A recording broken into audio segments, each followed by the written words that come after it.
But moving on, अब हम लोग इंडियन क्रिकेट पे आते हैं, क्योंकि पाकिस्तान में चीज़ें चलनी स्टार्ट हुई थी तो नेचुरली फिर ओवर टाइम होना ही था कि भाई अपने पड़ोसी देश में भी स्टार्ट हो ही जाएगी ये सब चीज़ें। सो इंडिया में चीज़ें क्या होती हैं, कैसे ये फिक्सिंग स्कैंडल स्टार्ट होते हैं पनपना, कैसे बिगनिंग होती है इन सब की, अब उसकी बात हम लोग करेंगे। 1997 में ये चीज़ें स्टार्ट होती है जब मनोज प्रभाकर आउटलुक मैगजीन का एक इंटरव्यू दे रहे होते हैं और उसमें बड़ी सर्टली वो ये चीज़ कहते हैं कि 1994 सितंबर में ही, जब ऑस्ट्रेलिया और पाकिस्तान का मैच हो रहा था, वो भी सितंबर में था, ये भी सितंबर में, उस टाइम पे पाकिस्तान के अगेंस्ट उनका एक मैच था सिंगर कप सीरीज में, कोलंबो में हो रही थी वो, श्रीलंका में। उसमें मेरे ख्याल से 4 टीम थी, इंडिया, श्रीलंका, पाकिस्तान और ऑस्ट्रेलिया। राइट। तो एज यू सेड कि ये 1994 में जो हमने पहला सेगमेंट कवर किया था ऑस्ट्रेलिया वर्सेस पाकिस्तान का, वो भी उसी महीने में वो सीरीज हो रही थी। और उससे शायद जस्ट पहले की शायद ये वाली बात थी या जस्ट बाद की वाली बात थी, जब मनोज प्रभाकर ने कहा कि जो भी उन्होंने कहा है। राइट।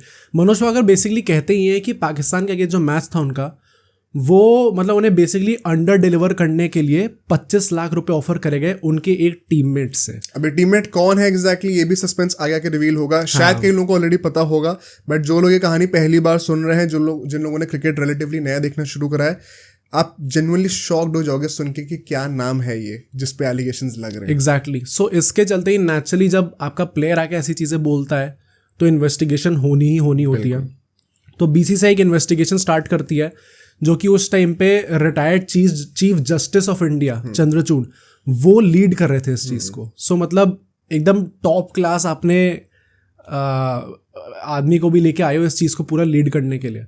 सो वो लीड कर रहे थे इन्वेस्टिगेशन को। इसके चलते काफ़ी प्लेयर्स को बुलाया जाता है इंडियन टीम से, लाइक नयन मुंगिया, सचिन तेंदुलकर, अजहरुद्दीन, एंड इन सबसे पूछा जाता है कि मैच फिक्सिंग एक्चुअली में होती है या नहीं होती है, एंड वो सब इस चीज़ को डिनाई करते हैं। मतलब सचिन तेंदुलकर ने तो साफ साफ कहा था कि यार मैं अभी इतना पैसा कमा रहा हूँ इस वक्त, एंड बीसीसीआई हमें इतना अच्छे से पे करती है, हैंडसमली पे करती है, कि कोई ज़रूरत ही नहीं है कि ऐसे कोई फिक्सिंग हो। एंड सचिन तेंदुलकर का भी ना एक बहुत इंपॉर्टेंट कैरेक्टर रहेगा इस पूरे फिक्सिंग स्कैंडल में, और आपकी जो रिस्पेक्ट है ना सचिन के लिए वो 10 गुना बढ़ जाएगी अभी जैसे सब आगे कहानी सुनोगे।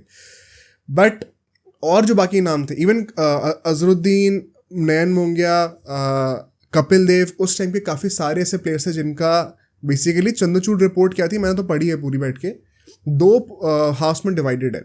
जो रिपोर्ट 1 है और रिपोर्ट 2 है। रिपोर्ट 1 में उसने क्या करा है, प्लेयर्स को बुलाया है और उनसे उनकी स्टेटमेंट ली है, और रिपोर्ट 2 में उसने अपनी खुद की फाइंडिंग्स और कंक्लूजन दे रखा है। ओके। तो रिपोर्ट 1 में उसने बेसिकली सचिन तेंदुलकर, अजहरुद्दीन, कपिल देव, इन सबको बुलाया, इन सबसे इनके ओपिनियंस ले कि आपको क्या लगता है मनोज प्रभाकर जो कह रहे हैं ये एक्चुअली में इंडिया में चल रहा है कि नहीं चल रहा है। क्योंकि 1994 में जो ये पाकिस्तान और ऑस्ट्रेलिया वाला सीन हुआ था, इसके वजह से अब पूरी कंट्री के पूरी दुनिया में अवेयरनेस तो हो गई थी कि ऐसी कोई चीज़ एग्जिस्ट करती है। पहले क्या होता है कि अगर आपने कभी ऐसा होते हुए देखा ही नहीं है, सुना ही नहीं है, तो आप कंसीव ही नहीं कर सकते कि अच्छा मैच फिक्सिंग ऐसी चीज़ कोई हो भी सकती है। बट ये 1997 तक आते आते, सिर्फ 3 साल पहले की बात थी, तो ऐसा भी नहीं है कि कोई बहुत पहले की बात है, मेमोरीज में फ्रेश था सबके। तो नेचुरली एक वो इंक्लिनेशन होता है कि अच्छा ये चीज़ें हो रही हैं, बगल में ही हो रही है कंट्री के, तो क्या पता यहाँ पर भी हो रही हो। उसमें सारे प्लेयर्स ने डिनाई करा साफ साफ कि ऐसा कुछ भी नहीं होता है।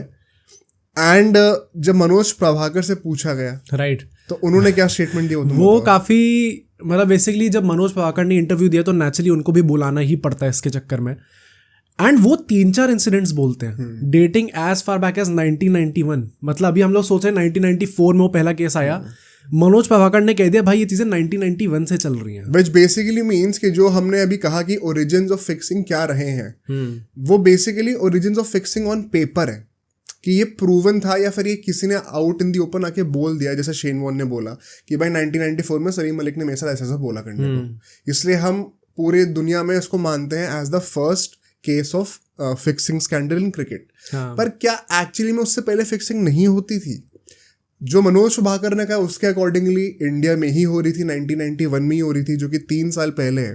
एंड हम जब जैसे पॉडकास्ट में आगे बढ़ेंगे तो और बहुत ज़्यादा respectable people in position of power ये बोलेंगे कि भाई एक्चुअली में ये चीज़ और भी पहले से होते जा रही है। हाँ, बट मनोज प्रभाकर ने जो भी चीज़ें बोली उसका कंक्लूजन बेसिकली चंद्रचूड़ ने ये निकाला कि भाई इन लोगों ने एलिगेशन तो लगा दी बड़े मज़े में, बट एक्चुअली में आपके पास कोई भी प्रूफ है नहीं उस चीज़ को बैक करने का। And the funny thing is ना, यहाँ पे आप मनोज प्रभाकर को शायद थोड़ा डाउट करना स्टार्ट करो, उनने मतलब basically chief justice of India, उन्होंने उनको अश्योरेंस दी कि ये भाई सेकंड पार्ट में रिपोर्ट के कि मैं तुम्हारे सामने बैठा हूँ, अगर इस कंट्री में कोई एक आदमी है जिससे तुम ये चीज़ें बता सकते हो तो प्रॉब्ली मैं ही हूँ भाई। मतलब मेरे अलावा और कौन जस्टिस दिला सकता है तुमको? सो तुम मेरे को बता दो चीज़ें, जो भी नाम है मेरे को बता दो। उनने कोई नाम नहीं लिया, उनने कहा अगर मैं नाम लूंगा तो मेरे पे डेफेमेशन का केस लग जाएगा। पहले उसने कहा कि वो मर जाएगा। ओ राइट, तुम भूल रहे हो, पहले मनोज वाकर कहता है कि भाई मैं आपको कोई भी नाम नहीं बता सकता क्योंकि जो नाम इन्वॉल्व है ना उनके पीछे है अंडरवर्ल्ड के गैंगस्टर्स। हाँ, और अगर मैंने वो नाम बता दिए तो फिर क्या होगा, मेरे को जो है गोली मार दी जाएगी और मैं मर जाऊंगा। तो चंद्रचूड़ ने कहा यार अभी सिर्फ तू और मैं बैठे हुए हैं, अभी और कोई सीन ही नहीं है, ये चीज़ पूरी कॉन्फिडेंशियल रहने वाली है, टेंशन लेने की ज़रूरत नहीं है, आप सब मेरे को बताओ, मैं किसी को नहीं बताऊंगा, मैं अपनी ज़ुबान की गारंटी दे रहा हूँ। तो मनोज वाकर के पास अब कोई चारा था नहीं, उसको बोलना पड़ता कि नाम कौन है, पर उसने तब दूसरा बहाना दे दिया कि नहीं यार, पर फिर अगर मैंने नाम ले लिया तो मेरे पर डेफेमेशन केस हो जाएगा। अब चंद्रचूड़ कह रहा है भाई मैं चीफ जस्टिस ऑफ इंडिया रह चुका हूँ, मेरे से ज़्यादा लॉ तो तू नहीं जानता है, मैं तेरे को गारंटी दे रहा हूँ कि डेफेमेशन का केस नहीं होगा, तू मेरे को बता। तब मनोज वाकर फिर भी कन्वीनियंटली कह रहे हैं नहीं यार मैं ये रिस्क नहीं ले सकता। एंड सो वो अपने सेकंड रिपोर्ट जो है, जिसमें चंद्रचूड़ की जो रिपोर्ट 2 थी जिसमें वो अपनी फाइंडिंग्स देते हैं, उसमें वो कहते हैं कि भाई ये बहुत ही कन्वीनियंटली इस चीज़ को पोर्ट्रे करा गया है कि आपने किसी ना किसी प्लेयर का बिना नाम लिए एलिगेशंस लगा दिए, पूरे इंडियन क्रिकेट के फैंस के बीच में ऐसे तहलका मचा दिया। पर क्या इसके पीछे कोई बैकिंग है, क्या कोई प्रूफ है? प्रूफ तो छोड़ो, कुछ लॉजिकल कोहिजन ही नहीं लग रहा देखने में। लॉजिकल कोहिजन का मतलब कि आपने जो चीज़ें बोली हैं, भले ही नाम ना लो, भले एग्जैक्टली प्रूफ ना हो, पर वो सेंस तो बनाए कि अच्छा ऐसा पॉसिबल है। आपके स्टेटमेंट को अगर मैं ब्रेक डाउन करूँ तो आपने बड़ा कन्वीनियंटली नाम लेने से मना कर दिया। उससे पहले के जो इंसिडेंट्स गिनवाए मनोज वाकर ने, जैसे कि तुम बता रहे थे कि सिर्फ एक इंसिडेंट नहीं था 1994 का, जब उसने कहा था कि मुझे किसी ने 25 लाख रुपए ऑफर करें। वो भाई साहब कहते हैं 1991 में भी ऐसा होता हुआ आ रहा था कि हम लोग जो एक मैच खेलने गए हुए वेस्ट इंडीज़ में, वहाँ पे जो है मैच मतलब बैड लाइट चल रही थी, बारिश आने वाली थी, क्लाउड्स थे, तो अंपायर ने फिर भी कहा कि गेम कंटिन्यू करना है हमें, जबकि आप पता है कि बैटर्स को प्रॉब्लम होगी, उस टाइम पे वो बैटिंग कर रहे थे, तो तब भी गेम कंटिन्यू करा दिया। अब इसके पीछे आप क्या बेसिकली बोलोगे कि ये फिक्सिंग हो रही कि नहीं हो रही है? ऐसी एक और एग्जांपल देता है वो कि एक मैच था हमारा, ये शायद 1996 की बात है या 1994 की बात है, 3-4 इंस्टेंस उसने दिए थे। कहता है कि उसमें ऐसा क्या हुआ था कि मैं और संजय मांजरेकर बैटिंग कर रहे थे और हमने कुछ 48 बॉल्स पे 11 रन कुछ बनाए थे, ऐसा कुछ था, एग्जैक्टली मुझे नंबर्स याद नहीं है। जबकि हम लोग को वेस्ट इंडीज़ का टारगेट मतलब ठीक ठाक था, उसको चेस करना था, पर मैनेजमेंट ने साफ साफ डायरेक्टिव्स दिए थे कि आपको ज़्यादा मतलब तेज़ खेलने की ज़रूरत नहीं है, आप आराम से खेलो, टिक कर खेलो। तो कहता कि भाई मैनेजमेंट ऐसा क्यों बोलेगी, क्यों हम आराम से खेलें? अब इसमें मैनेजमेंट ने किसने बोला है, कब बोला है, कैसे बोला है, क्या कॉन्टेक्स्ट था गेम का, उसको आप कुछ प्रूफ तो कर नहीं सकते। लॉजिकल कोहेजन कोई है ही नहीं। तो चंद्रचूड़ ने कहा भाई कुछ भी बोल दिया हवा में, कोई इसका कोई रिलेशन ही नहीं है रियलिटी से, तो मैं क्या जजमेंट दूँ उसमें? तो उसने सब कुछ स्क्रैप कर दिया फिर। However the truth of the matter is कि स्क्रैप तो कर दी गई एंड अल्टीमेटली ये रिपोर्ट जो वो आईसीसी को भी देते हैं और आईसीसी क्लियर कर देती है इस चीज़ को, बट इसके पीछे की एक्चुअल ट्रुथ क्या है वो भी जाननी इंपॉर्टेंट है, क्योंकि मतलब एक बहुत रेप्यूटेड हमारे कमेंटेटर हर्षा भोगले उस टाइम पे उन्होंने एक डॉक्यूमेंट्री में चीज़ बोली थी। बाय द वे ये जो भी हम लोग बता रहे हैं ना, डॉक्यूमेंट्रीज और रिपोर्ट्स, ये सब अवेलेबल है इंटरनेट पे, और बहुत इजीली एक्सेसिबल है, बहुत इजीली एक्सेसिबल है। तो आप चाहो तो अगर if you don't want to take us on our face value तो आप खुद भी रिसर्च कर सकते हो। इट्स पता है ये पब्लिक डोमेन में सारे रिसोर्सेज अवेलेबल हैं, राइट। बट हर्षा भोगले उस टाइम पे कहते हैं कि एज एन इंडियन उनने जब ये रिपोर्ट पढ़ी थी तो वो एक्चुअली अशेम्ड फील कर रहे थे। एंड ये एक्चुअली कितनी बड़ी चीज़ है कहना एक रेप्यूटेड कमेंटेटर के लिए, मतलब दिस जस्ट टेल्स यू कि उस टाइम पे, क्योंकि हम लोग तो पैदा नहीं हुए थे उस टाइम पे, बट एक्चुअली में क्या सिचुएशन चल रही थी कंट्री के अंदर, उन्होंने ये चीज़ बोली है and I am quoting him कि ये फैक्चुअली इनकरेक्ट है। एंड इसलिए इन सबको बहुत एम्बैरेसमेंट फील हो रही थी इस चीज़ को लेकर कि ये चीज़ पूरी दुनिया पढ़ने वाली है, ये चीज़ आईसीसी के पास जाएगी और हमने इतनी वेग रिपोर्ट सॉर्ट ऑफ निकाल दी गई है। सो एक्चुअली में इस रिपोर्ट की भी कितनी क्रेडिबिलिटी है। अब कहने को तो भाई चीफ जस्टिस ऑफ इंडिया ने रिपोर्ट निकाली है तो लीगली तो मतलब आप इससे ऊपर और कुछ रख नहीं सकते, बट ऑन ग्राउंड रियलिटी क्या थी वो हो सकता है बहुत डिफरेंट हो, जो कि ऐसे क्रिकेटिंग सर्किट में जो जो लोग थे उन सबको पता थी। ऐसे एक बहुत बड़ा एग्जांपल और है, उस टाइम पे जो इनकम टैक्स कमिश्नर थे उनका नाम विश्वबंदी गुप्ता था। उन्होंने ये चीज़ उनसे ये चीज़ पूछी गई थी इनफैक्ट कि क्या आपको लगता है आईसीसी ने जो बोला है कि बीसीसीआई को काम करना पड़ेगा, करप्शन फाइट करना पड़ेगा, इसके लिए बीसीसीआई कुछ करेगी? तो उन्होंने मुंह पे कह दिया साफ साफ कि बीसीसीआई के ऑफिशियल्स खुद भी इस चीज़ में इन्वॉल्व हैं, तो वो तो नहीं चाहेंगे इस चीज़ को सॉल्व करना। एंड भाई सरप्राइज सरप्राइज, ये चीज़ बोलने के with in a few weeks after that उनको सस्पेंड कर दिया जाता है। अभी सस्पेंशन का रीज़न क्या हो सकता है?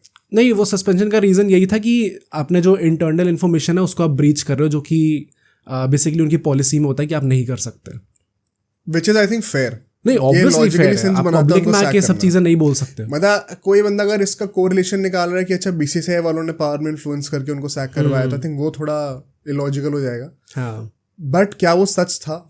आई थिंक बहुत बड़ा लाइक्लीहुड है कि वो एक्चुअली में सच हो। एंड बहुत बड़ा एक खुलासा ये भी है, आप सॉर्ट ऑफ एक थ्योरी कह सकते हो इसको, क्योंकि इस चीज़ को आप फैक्चुअली प्रूव नहीं कर सकते, बट इसके पीछे की काफ़ी बैकिंग हम देंगे अभी जब हम आगे पॉडकास्ट में जाएंगे। राइट। सो आईसीसी ने बड़े आराम से इतनी वेग रिपोर्ट को क्यों जाने दिया? मतलब एक फिक्सिंग स्कैंडल निकला जिसमें इतने बड़े बड़े प्लेयर्स इन्वॉल्व हैं, उसको इतनी इजीली आईसीसी ने कैसे डाउन प्ले कर दिया, कैसे ख़त्म कर दिया, कैसे दबा दी बात को?